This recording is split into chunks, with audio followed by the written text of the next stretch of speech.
दोस्तों, जब से इंसानी सभ्यता का निर्माण हुआ है तब से लेकर अब तक हम हमारे ब्रह्मांड के रहस्यों के बारे में खोज कर रहे हैं। हमारे पूर्वजों ने तारों को ही देखकर मौसम और अनाज के पकने और तैयार होने के अंदाजे लगाए और तब से लेकर अब तक हम ब्रह्मांड को लेकर नई नई खोज कर रहे हैं और हर एक नई खोज पुराने मिथक को तोड़ देती है। हमारा ब्रह्मांड इतना रहस्यमय और विशालकाय है कि इसकी विशालता और फैलाव की कल्पना कर पाना भी मुश्किल है, पर यह हमेशा से इतना विशाल और फैला हुआ नहीं था। आज से करीब 14 अरब साल पहले हमारा ब्रह्मांड एक एटम से भी छोटे सूक्ष्म कण में समाहित था और फिर हुआ बिग बैंग, एक धमाका, और जिससे बना हमारा ब्रह्मांड और साथ में बना स्पेस और टाइम। पर बिग बैंग से पहले क्या था? क्या बिग बैंग एक यूनिवर्स के खत्म होने के बाद नए यूनिवर्स के पैदा होने की शुरुआत थी? और क्या यूनिवर्स बार बार बनता है और बार बार इसका अंत हो जाता है? तो आज हम ब्रह्मांड के पैदा होने से लेकर इसके अंत तक कई अनसुलझे सवालों के जवाबों को जानने की कोशिश करेंगे। इसके लिए वीडियो को पूरा देखें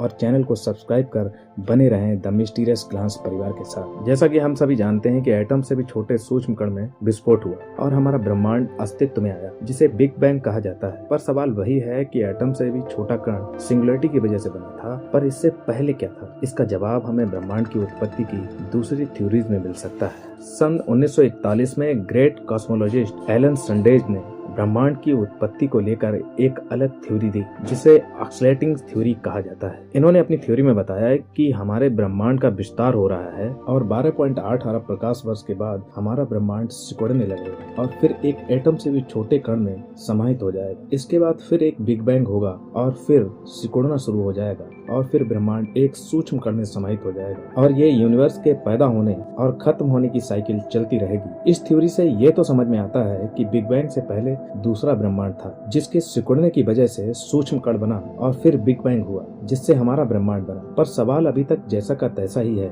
कि यूनिवर्स साइकिल का पहला ब्रह्मांड कैसे बना हो? क्या ये हमेशा से ही मौजूद था? इसका जवाब हमें 20वीं सदी के महान cosmologist Fred Hoyle, British scientist Hermann Bondi और अमेरिकन साइंटिस्ट थॉमस गोल्ड की थ्योरी में मिल सकता है। इन्होंने संयुक्त रूप से एक थ्योरी दी जिसे स्टेडी स्टेट थ्योरी बोला जाता है और बताया कि यूनिवर्स हमेशा से था और न ही इसका कोई आदि है न ही कोई अंत, और ये समय के साथ परिवर्तित नहीं होता, पर इसमें एक्सपेंशन होते रहते हैं। इसकी डेंसिटी को स्थिर बनाए रखने के लिए मैटर खुद से बनता रहता है। जहाँ बिग बैंग बताता है कि मैटर पदार्थ का सृजन अकस्मात हुआ, वहीं स्टेडी स्टेट थ्योरी में मैटर हमेशा बनता रहता है। कॉस्मोलॉजिस्ट फ्रेड हॉयल एक नास्तिक और दार्शनिक थे। उनका मानना था कि ब्रह्मांड का सृजन और अंत नहीं हो सकता, क्योंकि सृजन के लिए किसी सृजनकर्ता का होना जरूरी है और ऐसा सृजनकर्ता ब्रह्मांड में एग्जिस्ट ही नहीं कर सकता। अगर हम इन सारी थ्योरीज को मिला के कहें तो शायद यही कहा जा सकता है कि ब्रह्मांड हमेशा से था, पर हर बार बिग बैंग के बाद नया ब्रह्मांड बनता है, पुराने ब्रह्मांड का अंत हो जाता है और ऐसी ब्रह्मांड के बनने और अंत होने की साइकिल करोड़ों ब्रह्मांडों में चलती रहती है, क्योंकि जो चीज बनी है उसका अंत निश्चित है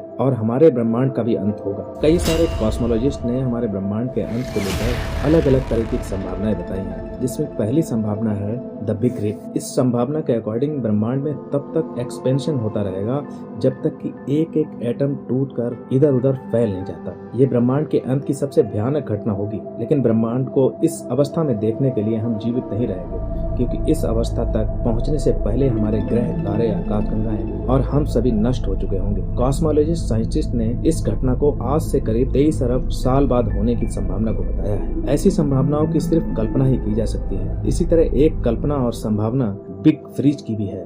ये कॉस्मोलॉजिस्ट साइंटिस्ट के द्वारा ब्रह्मांड के अंत की दूसरी संभावना बताई गई है। द बिग फ्रीज के अकॉर्डिंग ब्रह्मांड के एक्सपेंशन के कारण सभी गैलेक्सीज एक दूसरे से बहुत दूर चली जाएंगी, उनके बीच कोई संबंध नहीं रह जाएगा। इससे नए तारे के बनने के लिए गैस के बादल उपलब्ध नहीं रहेंगे और इसका परिणाम यह होगा कि ऊष्मा एनर्जी के प्रोडक्शन में अत्यधिक कमी आ जाएगी और ब्रह्मांड का टेम्परेचर परम शून्य एब्सोल्यूट जीरो तक पहुंच जाएगा। एनर्जी न होने के कारण ब्लैक होल टूट कर बिखर जाएंगे, एटम्स डिके होने लगेंगे और सारी एक्टिविटीज खत्म हो जाएगी और ब्रह्मांड मृत हो जाएगा। एस्ट्रोफिजिसिस्ट ने इस थ्योरी को बिग चिल या हीट डेथ का नाम भी दिया है। इस थ्योरी के बारे में सीधे शब्दों में कहा जाए तो सिर्फ यही कहा जा सकता है कि एनर्जी खत्म तो सब कुछ खत्म। क्या वाकई में ऐसा ही होगा? पर कुछ एस्ट्रोफिजिसिस्ट ने ब्रह्मांड के अंत की एक अलग संभावना बताई है, जिसे बिग क्रंच कहा जाता है। इस संभावना में ब्रह्मांड का अंत इसकी उत्पत्ति में छिपा है। ये संभावना ऑसिलेटिंग थ्योरी का समर्थन करती है, जिसमें ब्रह्मांड की उत्पत्ति